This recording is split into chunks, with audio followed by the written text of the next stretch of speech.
North Korea దేశ అధినేత అయిన కిమ్ జాన్ సొంతంగా తన బయోగ్రఫీ రాసుకున్నాడు.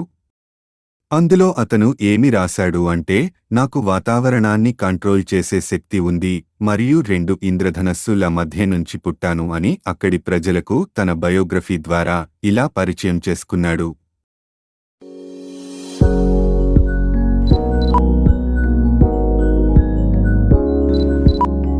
ఉత్తర కొరియాలో ప్రతి ఇంట్లో ప్రభుత్వ రేడియో ఉంటుంది.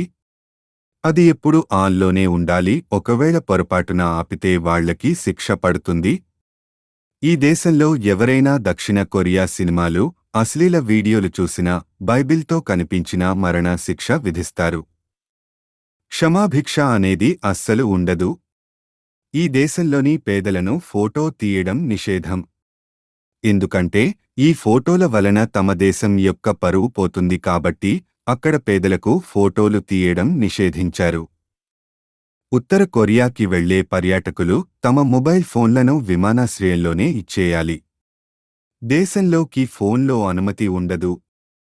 ఈ దేశంలోని మగవాళ్లంతా కిమ్ జాంగ్ ఉన్ హెయిర్ స్టైల్నే అనుకరించాలి.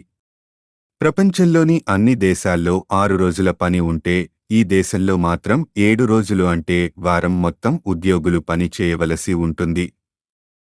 ఉత్తర కొరియా దేశంలోని పిల్లలకు ప్రపంచంలోని చరిత్రతో సంబంధం లేకుండా వారికి కేవలం కిమ్ జాంగ్ 1, కిమ్ జాంగ్ 2ల చరిత్ర మాత్రమే బోధిస్తారు. ఉత్తర కొరియా దేశంలోని ప్రజలకు శిక్షణలో విచిత్రమైన రూల్ ఉంటుంది. ఒక కుటుంబంలో ఎవరైనా ఒక వ్యక్తి నేరానికి పాల్పడితే ఆ తర్వాత 2 తరాల వరకు కూడా జైలు శిక్ష అనుభవించాలి.